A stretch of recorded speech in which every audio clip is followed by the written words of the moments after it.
Hi, everyone. Welcome to another exciting edition of Words, Images, and Worlds. Delighted on this episode to be talking to a man with a real book background. Those are authentic books back there, absolutely. And that is comics creator Ron Frenz. Ron, thank you for jumping in and joining.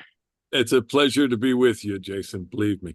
Well, thank you so much. The pleasure is all mine, all mine. And we could spend a great deal of time listing the titles that you've worked on, Thor being one of those, Superman, Spider-Girl, Spider-Man, Star Wars, just a range of creating lots and lots of titles, lots and lots of pages out there from you. I've been very fortunate for the last 40 some years. Yeah, it's been a wonderful, wonderful ride. Yeah, no, well, as I mentioned, I'm an English teacher, and so I'm always curious about what connects people with books and reading and writing and creating. So curious about your connection to comics and storytelling. How did that happen? Uh, well, I have a brother that's 3 years older, and it may be it may just be the fault of memory, but we have discussed it and we have agreed that the first comic we can remember was a 1964 World's Finest comic Uh-huh, that uh-huh. had Superman and Batman in it together. And if it was 1964, he would have had to be responsible for it being. I only would have been 4 years old. He would have been seven, and of course, our parents would have bought it. So we kind of have agreed. That may be a bit apocryphal, but that we've agreed. We believe that was our first comic. And from there, I was fascinated, of course, with the art side of it and the storytelling side of it. And from there, you go to the cartoons in Mhm. the late 60s, the Spider-Man cartoon, the Filmation Superman and Aquaman Hour of Adventure and the Batman Superman stuff. And and always keeping that interest in the actual comics versions of them as well. And so from the time I was like 6 or 7, if you asked little Ron Frenz what he wanted to do when he grew up, it was to draw comics, work for Marvel Comics, and my ambition was to draw Spider-Man. And how many people on the planet can say that, they didn't disappoint the 6 year old version of them that had dreams, that kind of thing.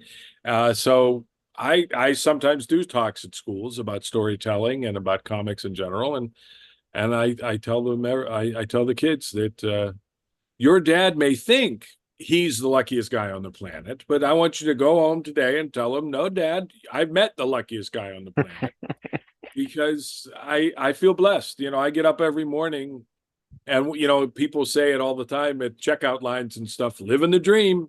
Uh-huh. Ron Frenz has lived the dream. I can't deny it. I mean, I that was it.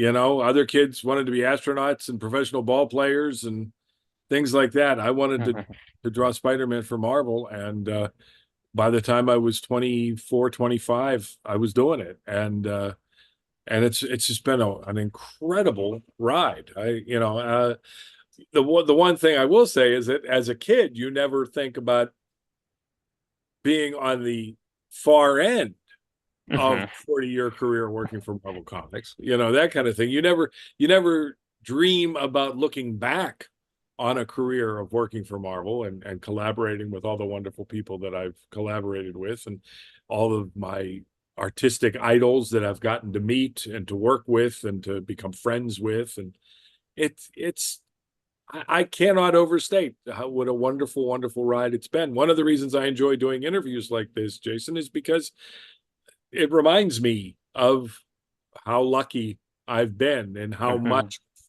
of what little Ron Frenz wanted to accomplish, I've been blessed to accomplish. So, Wonderful, wonderful, and did wonderful I answer story. your question in the midst of any of that? Did I You answer? certainly did. Yeah, yeah. So the storytelling part of it and everything has always fascinated me. Uh, I also got into comics knowing, especially because of Marvel Comics and Stan Lee's editorial uh, mandate to always list the creatives. I I knew as I was getting into it that it was different proficiencies coming together to collaborate. Mhm. So I was fully prepared for the collaborative nature of it. And I never really I had worked with pen and ink in different mediums in various art schools and stuff. Because having that ambition from very early on, I was able to make choices. I went to a vo-tech for half a day every day, junior and senior year in high school, Mm-hmm. helped broaden my uh, outlook on even a career in commercial art. Um, and and that led to 2 years at the Art Institute of Pittsburgh, Nice. which I just further hopefully became more well-rounded, especially the 2 years at the Art Institute. I had a wonderful instructor named Tony Crom at the vo-tech in high school that made me realize that, you also can't bottleneck yourself. Mm-hmm. And, yes, I understand you want to do comics, but please do not cheat yourself out of experimenting with other mediums and experimenting with other techniques, just in case you don't, or in case you have to tread water for a time, but still make a career out of commercial art. And so the 2 years I spent at the Art Institute, I was much less focused on just the comics. Mm-hmm. Uh, in vo-tech, I was pretty much turning every assignment into an excuse to do. If we were supposed to do a storyboard for a television commercial, it would be two superheroes selling, grapes, Mm-hmm. that kind of thing. So I was always trying to get my comics back in. Didn't do that near as much for the 2 years at the Art Institute. Um, but even then, I mean, I'm old enough now that when I was in my 20s, we were still doing furniture illustration as if we might get a job working at a newspaper, during, Mm-hmm. doing gouache furniture illustrations or fashion illustration, everything that, in the years very quickly after I graduated, that all became photographic, that kind of thing. And computers weren't a thing yet when I was in the Art Institute. We were still working with Rubylith and Amberlith layovers, overlays to do color separations and all kinds of terminology that nobody uses anymore. Uh, yeah, I was born in 1960, so I'm now 64 years old and heading quickly towards ARP membership and standard retirement, which I am not going to be able to engage in. But that's the freelancer's lot. We work until we can't work anymore. Mm-hmm. Be Partly because we realize how lucky we are and we enjoy it so much. I mean, it's not a chore if you love it. So that's some of the background. That's certainly my attitudes about things. It's been a really terrific experience. It really has. I actually have a family member that went to the Art Institute of Pittsburgh, so Oh, always is that always right? glad to give a shout out to that. What And years? this would have been early to mid 2000s. Oh, So okay. So like, much after me. Yeah, I went, yeah. I would have gone like 79, 80, something like that. I Hmm. graduated high school in 78 and I went there almost immediately and didn't even take the summers off. That was one of the options. So I kind of went straight through. I had won a half scholarship. So the first year was paid for and the second year was grants and loans, that kind of thing. Uh, Hmm. but yeah, I mean the landscape has changed incredibly, and also in comics. But I got into comics at a time when we were still pencil on board, on 2-ply Bristol board, a lot of FedEx and sending things through the post office, and we weren't emailing yet. We weren't dealing with computers even for inking or scanning or anything like that. Hmm. And we still had newsstand sales. We still had ubiquitous newsstand sales when I first got in. Comic shops were catching on and becoming a larger part of the sales market. In fact, my first regular assignment on Kesar was one of the first direct sales only books that Marvel was experimenting with, Hmm. Hmm. as far as turning their back on the general market, the mass market, and looking at the viability of only selling comics through specialty stores. So Do you still have any of your young Ron Frenz artwork around? Any I of the do, childhood indeed, I do. creations? In Wonderful, fact, yeah. just recently, I did a show it was an experiment for me, but I one of the things I worked on coming right out of the Art Institute, I had sent samples to Marvel. I had shown my samples to the editor in chief of Marvel at the time, Jim Shooter, at a local comic shop appearance. And he seemed to be very positive, very upbeat about my work, very positive about the work. He told me to Xerox those pages that I had shown him and Mhm. send them to Marvel. And I did, but I didn't hear anything back initially. And, I would occasionally, this is all so dated now, Jason, but I would go down to the Art Institute and use their Watch line phone. Do you remember what those were? I don't Toll free. actually. There were toll free phones. There was that if you were if you had gone to the Art Institute, you could go down and avail yourself of these Watts lines, and you wouldn't have to pay for long distance charges to call Nice. New York, Mhm. that kind of thing. And I had tried once or twice to call New York and say, I'd like to speak to Mr. Jim Shooter, please, about work. And of course, I'm sorry, he joined the French Foreign Legion and, cannot take the time to speak to a prospective freelancer. So that was pointless. So it was like, okay, I wait for them to call me. And I had a couple of interviews for different positions that, but my heart was still in hearing back from Marvel. And one of those interviews was with a gentleman who ran an animation studio here in Pittsburgh Mhm. that did local and regional animated television spots. And he was looking for an assistant, a general assistant, somebody who could do storyboarding and could do cartooning and could do, any number of things without being highly dependent on reference. So he looked at my samples. He liked what he was seeing. He thought I could handle the job of storyboarding. He thought I could handle the job of in betweening. And he wanted to hire me. And I was very honest with him at the first lunch that I had sent samples to Marvel and I was waiting to hear back. And he said, he said to me, "Well, Ron, let me give you a scenario. I hire you. I take the time to train you in the specifics of what I need you to do. And then Marvel calls. Mhm. Mhm. Do you just pack up your stuff and leave? Or do we, have a longer conversation about trying to make it work and all this?" And I sat there kind of cutting my food and chewing a little bit. And he went, "This is where you say, no, Rick, I would never leave you in the lurch." The gentleman's name was Rick Catazone. I don't think I mentioned that. And I just saw him recently. Uh, so I took the job. And when Marvel did call, I did keep my job at the animation studio. I ended up Nice. working. Oh my goodness. I did um, my first couple of freelance jobs for Marvel, my run on Kesar, my run on Star Wars, and Mhm. various and sundry other fill-in issues, all while I worked at the animation studio. I didn't Wow. work at the animation studio until Marvel called and was interested, like 84, when they called and were interested in having me do a 6-issue run of The Amazing Spider-Man. After having done Marvel Team Up and Spider-Man had guest starred in Kesar, things like that.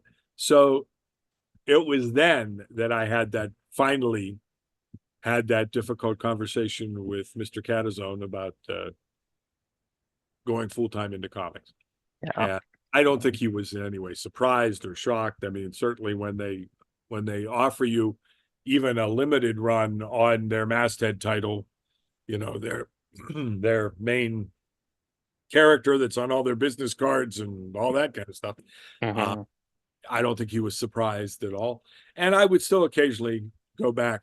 All of this is backstory to the fact that one of the jobs we worked on, one while I was at the animation studio, the first one, and the second one after I had started working for Marvel, but I came back to help out on it, was the Creepshow films, Creepshow 1, Creepshow 2, Mhm. because George Romero, the director, is very Pittsburgh based and very Pittsburgh centric, and he wanted to use local talent on as many different capacities as he could.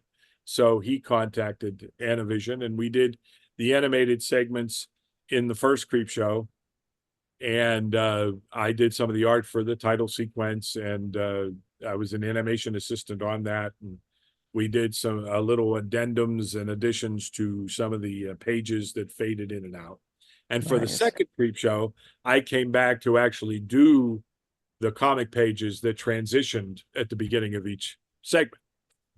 So that was something that was in my portfolio now. And what's interesting is that, comics fans are very interested in that, curious about that. On my Facebook page, anybody around Halloween that watches Creepshow and sees my name in the credits, and they always ask about it, and I'm happy to talk about it. But I did recently, within the last few months, did a Creepshow convention, Nice. Yeah. a Walking Dead weekend that involved all of Mr. Romero's work, and Creepshow was a part of it. So my boss at the animation studio, Rick Catazone, one of the other illustrators, Phil Wilson, who worked with us on that and a bunch of our different animated projects, Phil Wilson, we all had a little bit of a reunion and got back together and sat at tables and everything. What I find, curiously, is that my comic fans really get a kick out of the idea that I worked on Creepshow. Hmm. Creepshow fans don't really seem to care too much about my 40 years working in the comics industry near as much, but that's okay. The Venn diagram does overlap, but it weighs a little bit more on the comic side. But anyway, this is all backstory to say that I ran into one of my high school art teachers, Oh, gentleman awesome. named Ralph Langer, who showed up at the show because he also has worked as in film behind the scenes, and in I think he was a zombie in one of the Living Dead movies, things like that. And he's a videographer of some local renown, and has done all kinds of different work writing about films and the behind the scenes working on films. So Ralph Langer showed up, and he gave me a copy of one of my high school art projects, which was a self-portrait. And I was experimenting with the wonderful new technology of the rapidograph pen at the time, and things Hmm. like that. So it was a wonderful moment for me to meet him again and talk to him and chat with him, and he'd have him present me with these copies. He still has the original, but he presented me with copies of this stuff. And it was really wild to see it again because I hadn't seen it in 50 years, that kind of thing. So it was pretty crazy. Hmm. But and again, all of that just constantly is there to remind you of your journey and how much fun it's been and all the great people you've met and worked with. Hmm. And I'm going to give you a chance to ask another question because sometimes you just wind me up and I don't know when to stop. You're good. That leads naturally into talking about collaborations. I know that you've worked a lot with Tom DeFalco, and of course, film is a very collaborative medium as well. Curious about the ingredients of what makes for a great collaboration. The most obvious answer and the truest answer is mutual respect. Hmm. Hmm. You can't ask for a better collaborative situation than to respect the person you're collaborating. I don't think it's one of those things that I do think it doesn't just have to happen naturally. I mean, as I said before, I did come into this knowing that it was a collaborative medium, and I didn't I worked with inking in other art projects and things, but I didn't really train myself as an inker. So I came into this as wanting to be on the storytelling penciler side of things, Hmm. Hmm. knowing that I would be working with inkers and separate colorists and editors and certainly, a writer and all this. So my early experiences on different books, early on, I wasn't meeting the authors or communicating even with them on Kesar. And Star Wars was really my first experience with Joe Duffy, Mary Jo Duffy, but she preferred Joe, Hmm. uh, dealing with real collaboration. That that we became friends and we talked on the phone a lot and we talked about the characters and that was my first real education in collaboration and developing that mutual respect. I mean, you have to be open. People are so precious with their ideas Hmm. as if they're never going to get another one. And what I've learned by working with really talented writers like Joe Duffy and Tom DeFalco and all the writers I've worked with is not to be so precious with your ideas because, you know, if you get this one idea that you really, really, really love, who's to say it can't be made better by opening up and letting other ideas in? I mean, Hmm. Hmm. I've certainly I've worked with jealous writers as much as an illustrator can be jealous about his ideas. Writers can be very jealous of their ideas. I've worked with a writer or two that felt that if they took suggestions from the editor or from the illustrator or from anybody else on the team, that they weren't really doing their job and that somehow makes them more easily replaceable. So they become very protective Hmm. of the specificity of their ideas and how they're executed. I was lucky enough to work with plenty of writers who did not believe that at all. I mean, Tom DeFalco specifically believes that if you have to produce 12 stories a year and a monthly title, and quite often we were doing more over the summer and going bi-weekly on different titles and things like that, you're crazy if you don't take ideas from wherever you can find. Hmm. It's the Hmm. letterer, the inker, the editor, the penciler. Please, if you have an idea, throw it our way. So Tom and I were even more so than Joe Duffy and I were very much the get on the phone, talk about the characters as if they're real people, which is, some crazy conversations for grown men to have and get paid for. But it was, and Tom, what I learned from DeFalco was that, really what Marvel is paying you for, what any publisher is paying you for, is to be an idea machine. Hmm. Is that nobody's paying. It's not just that you can draw pretty pictures. It's that you need to. They're paying you to be creative. You are, Hmm. by nature, this new term that they've come up with, a creative, and be creative. You know, uh, that's something that I don't think a lot of people, and there are different disciplines in the course of it that are more technical that you can survive perfectly fine in a collaborative environment being specific to a certain discipline. Hmm. I survive as an illustrator just drawing what they tell me to draw. I mean, Marvel has even kind of evolved over the years into something where they're using more full scripts that you're given from a writer, you're given something very much like a movie script Hmm. that tells you how many panels on a page, breaking down the shot angles, all of it. I hate working that way. What I always loved about Marvel from day one is they were working plot first, and the illustrator just works off a plot synopsis of what's going on, which was something that Stan Lee instituted so he could produce more books, but also because he recognized it was a visual medium, Hmm. let the illustrators determine the visuals. Makes Makes sense. sense. Yeah.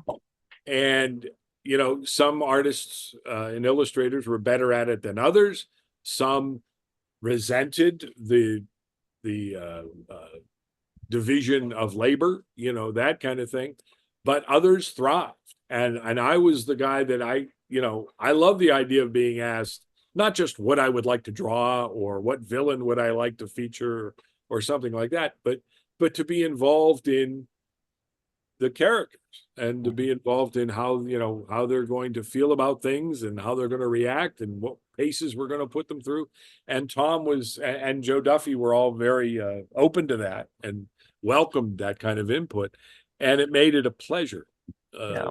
work on. So it's and it makes you better at what you do by being part of the process of developing and evolving the stories. But it also makes you very unprotective of an idea, because an Mhm. idea is just that. And fans will come up to you quite often at shows and say, I have a great idea for a story. And they will breathlessly express it to you, even though we discourage them from doing that, because we don't want it to get into the file and then you pull it out later thinking it was yours, that kind of. Right, right. Yeah. But usually it's not a problem, because what they describe is a bit. You know, we at the time we had 22, now it's like 20, 22 pages every month to tell a story. Mhm. And as I'm sure you know from studying film and from studying literature, a story is a lot of bits. Yes. It's a theme, it's a plot, it's several incidents, arranged in a way to tell a story, to make a point. Mhm. And Tom DeFalco is an incredibly, as well as being amazingly creative, he's also a very technical writer. And quite often on his plots, it would say for the editor at the top of the page, it would have a little title, and sometimes his titles weren't all that great. So we'd come up with another title.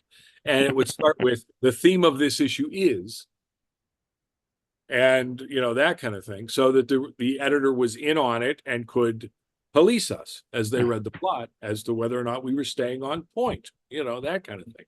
Mhm. And of course, in general, for Spider-Man, the theme of the general Spider-Man mythos is, of course, responsibility, Mhm. and, Mhm. and the price you pay for a sense of responsibility, and the weight of responsibility, those kind of things. But yeah, I mean, so there's a lot to storytelling, and I've gotten, what I've learned about storytelling and the nuts and bolts of it. I've learned from Joe Duffy and Tom DeFalco and Roger Stern and other writers I've been privileged to work with, David Michelini, on Mhm. and on. I mean, like I said, I've just been incredibly blessed. And we haven't even talked about the art side of it, and the names in the comics industry that I've had a chance to interact with and work with and be blessed to be friends with, and such. But I'm going to leave another space here for you to ask me. You were good. You were good. I was going to ask about Sick Comics and some of the recent work that you've done. Anything that you'd like to talk about in terms of your continuing creating? um, yes, Darren Henry is a terrific storyteller, Mhm. and he contacted me a few years back. And initially, he was contacting me about working on an anthology. Now he's a working television writer.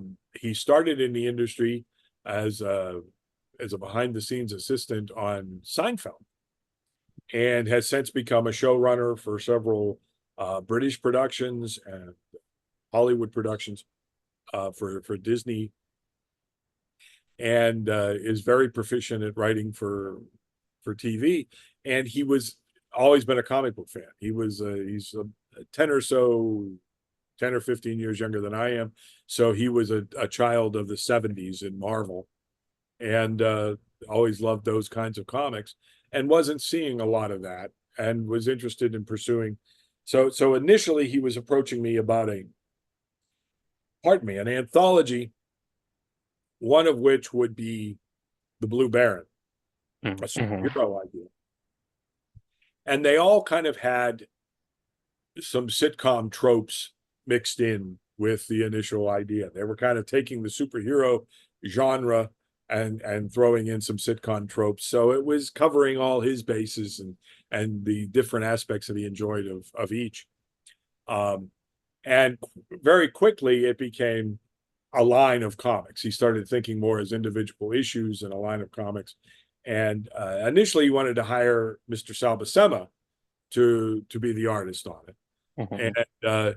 And at that point, Sal had been pretty much retired from penciling. He and I had collaborated on Spider Girl and a few other projects over the years at Marvel, and we had become very hand in glove in a penciler inker partnership. So when he demurred from wanting to pencil a new project for Darren, he recommended me, he mentioned my name and said, if Ron's interested, I'll ink it. And Sal kind of handed it off to me, and Darren was fortunately familiar with my work from the last few projects I had done, and contacted me. And we set about developing visually his characters. Um, Now I have quite a bit less to do with the storytelling of these characters, because these characters have emerged, in a lot of real ways, full blown from Darren's imagination. Hmm. So it's been wonderful. The creative end of designing the characters has been a lot of fun.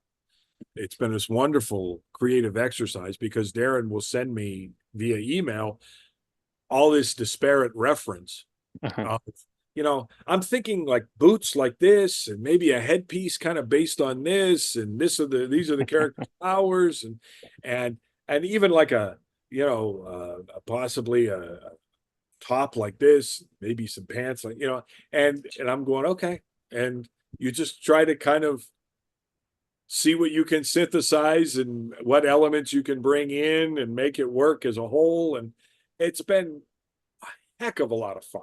Hmm. Hmm. It's yeah, that the act of designing and creating is one of the most fun aspects of it, especially if you feel it's working and you're eager to get it in front of people to see how they're going to react. I mean, generally the response to the sitcomics product has been very positive. Unfortunately, you know, self-publishing is a very difficult Hmm. uh, Hmm. endeavor, and it makes it tough to keep things on schedule and to get things out in a timely manner. And he's had to move to a more crowd-funded business model. So that's also making it a little more difficult to get things out in any kind of a timely manner. But when the work is out there, and it's been very gratifying. The response has been very gratifying from the audience. So it's something we're still pursuing at this point. I mean, I'm only working on the fourth issue of Blue Baron at this point. We've also done we did three other issues of Blue Baron. We did two issues of the Heroes Union, which is the Hmm. Avengers or Justice League of this group of superheroes, and and all of the characters, even some of the supporting cast, are created by Darren, designed by Darren, and we're trying to keep that basically in house between the two of us, and then those designs are supplied to the different illustrators that are working on various projects. But yeah, it's been terrific, and it continues. Um, Sometimes, like I said, there's some downtime between projects and everything, but that is often a symptom of self-publishing. Right, right. Yeah. Yeah. And one of those pathways that's opened up in recent years, and glad that folks are able to create in those spaces too. Oh yeah, very much so. It's become very much, in fact, Tom DeFalco, who had spent time as editor-in-chief at Marvel, and has been in this business another 10 years beyond, 10 or 12 years beyond what I've been.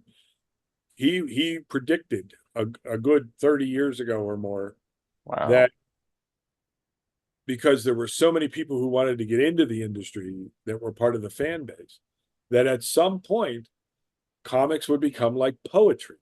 Hmm. They would, self-publishing would become a big part of it.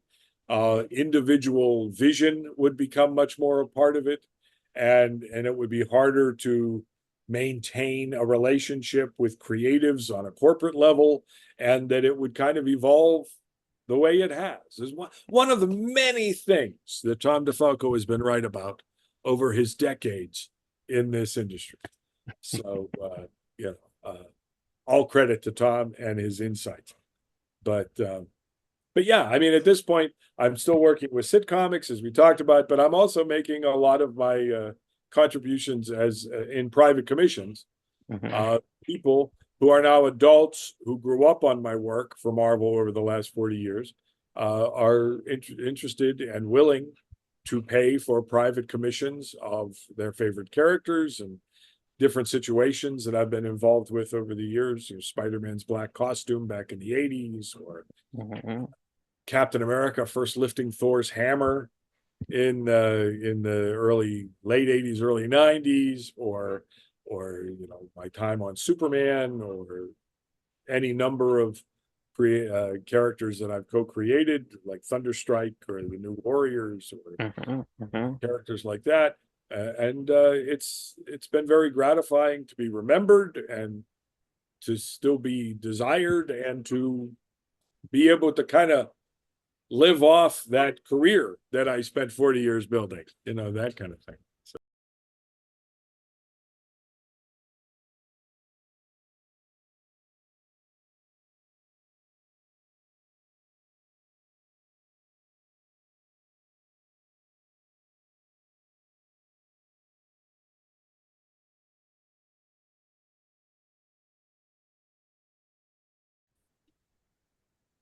And we are back. I should start putting commercials right there. There you go. There you go.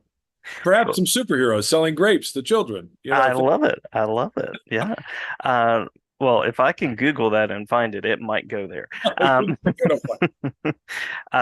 Well, glad to hear and glad to know that you're still creating, you're still out there, bringing your vision to the comics page. And I usually ask, by means of a final question, where folks can connect, where people can get commissions, where they can meet you if they want to meet you in person or online or other such things. Most of the conventions that I do are done for the year. I'm planning on doing a small one in Carlisle, Pennsylvania, in October.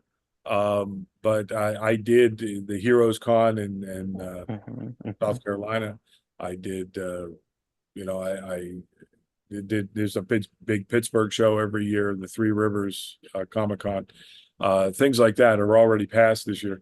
But yeah, I work commission wise. I work exclusively through an outfit called CatskillComics.com. Mm-hmm. Scott Kress runs it, and it's the best professional decision I ever made, hooking up with Scott Kress and having him represent me for commissions and sale of original art, things like that.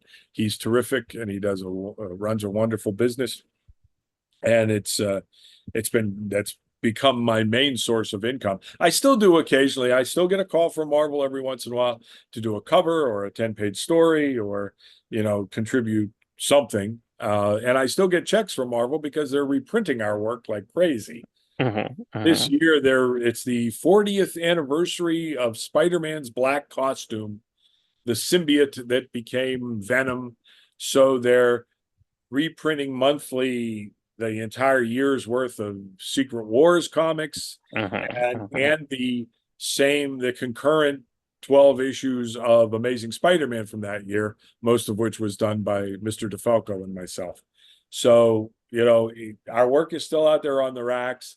I just did a cover for a Spider-Man miniseries that's also celebrating the 40th anniversary of the black suit. And again, over the last few years, we've done some 10-page stories here and there, and it's always fun to be called up and given an opportunity to, well, one, collaborate with Tom DeFalco, and two, just to, see what Marvel is like these days, because it's a bunch of editors that weren't even born when I was doing this. So it's that dealing with that different vibe and different energy, and kind of dealing with how they perceive you, and how they're looking at the work, and everything is always fascinating and interesting. So yeah, it's nice to keep a hand in and stay creative. I miss regular story contributing to story. Those 10-page opportunities for myself and Tom DeFalco are always a wonderful opportunity to, you got any ideas, Ron? Well, maybe we can turn this into something. Let's do something here. Let's do something there. And collaborating with DeFalco again, and putting together those 10 pages of, Tom is one of the few writers in the industry that can tell you a complete beginning, middle, and end in 10 Mm-hmm. pages. I mean, he can do it in 5 pages. He can do it in 2 pages, because he is such a wonderfully well-trained technical writer. Yeah. So that's always a wonderful, wonderful creative exercise. But getting these suggestions of characters and situations from commissioners and challenging yourself, and I take it very seriously. I think every job, every piece I do, I have to be sure I'm happy with it coming off the board, because that's what hopefully brings the next round of commissions in. Hmm. Hmm. You're only as good as your last commission. Much like in freelance, you're only as good as your last job. That kind of thing. So it's been fascinating surviving as a freelancer for all these years, and all of that entails, because it entails a fair amount of fear Hmm. Hmm. when the work is not flowing, and decision making, and all that. But generally, it's been a lot of fun and a great ride. But yeah, catscocomics.com is where you can pretty much find me. I am on Facebook, just as Ron Frenz, and that's almost completely a professional thing. I don't take photographs of what I had for lunch. I I run, you know, posts about Xeroxes of old work that people remember from when they were kids. And one of my favorite things is what you learn quickly when you're interacting with your fans, that you're fortunate enough to have, is that it's not about you, Hmm. and Hmm. it's not even about the work necessarily.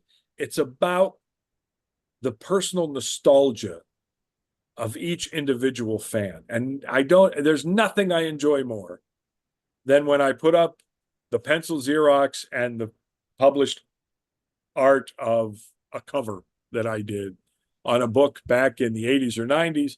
And it sparks of, oh, I remember buying that. I rode my bike down to the 7-Eleven, and I was heading to my grandmother's, and I read it in her backyard with a tab and a candy bar. And oh my gosh, thank you for the memories, that kind of thing.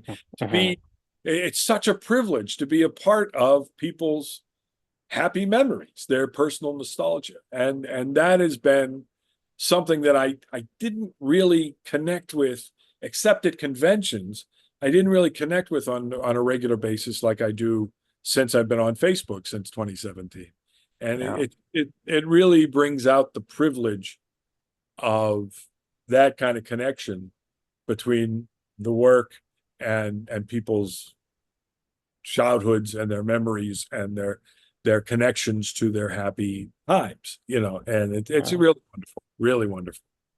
Well, I'm hearing the theme of lineage because we started out talking about your childhood and the way that you connected, and now this continuing connection and conversation that happened. So, sending all appreciation there, all appreciation for the time, the mark, and numerous marks that you've made in comics.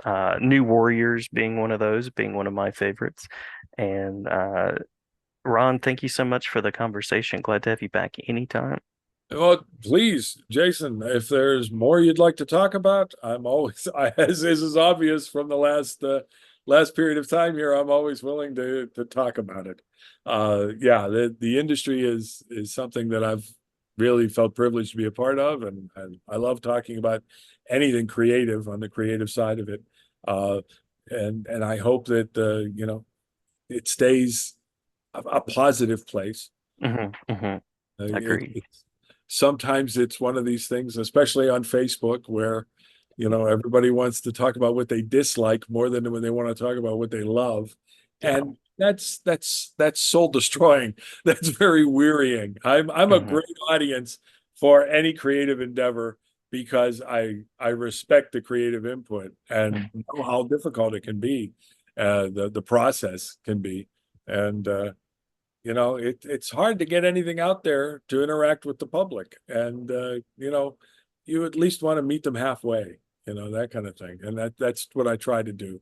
But it's been a real pleasure Well, uh thank you. Thank you. conversing with you.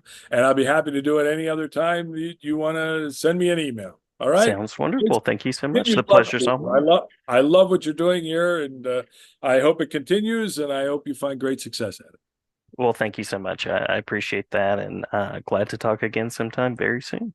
And the fact that you're a teacher, I'm going to say something that I only say to people I truly respect, which is thank you very much for your service. Oh, well, Where the heck a would we pleasure. be without teachers and first responders and everybody that does the stuff that's really important? I just help distract people and hopefully give them a laugh every once in a while, maybe a little jolt of excitement or fun. But you guys are really out there doing the real hard work of society, and I appreciate it. Well, very kind of you. Thank you. And always a pleasure to bring voices like yours to the classroom as well. You take care of yourself, sir. It's been a pleasure. You too. Thanks so much.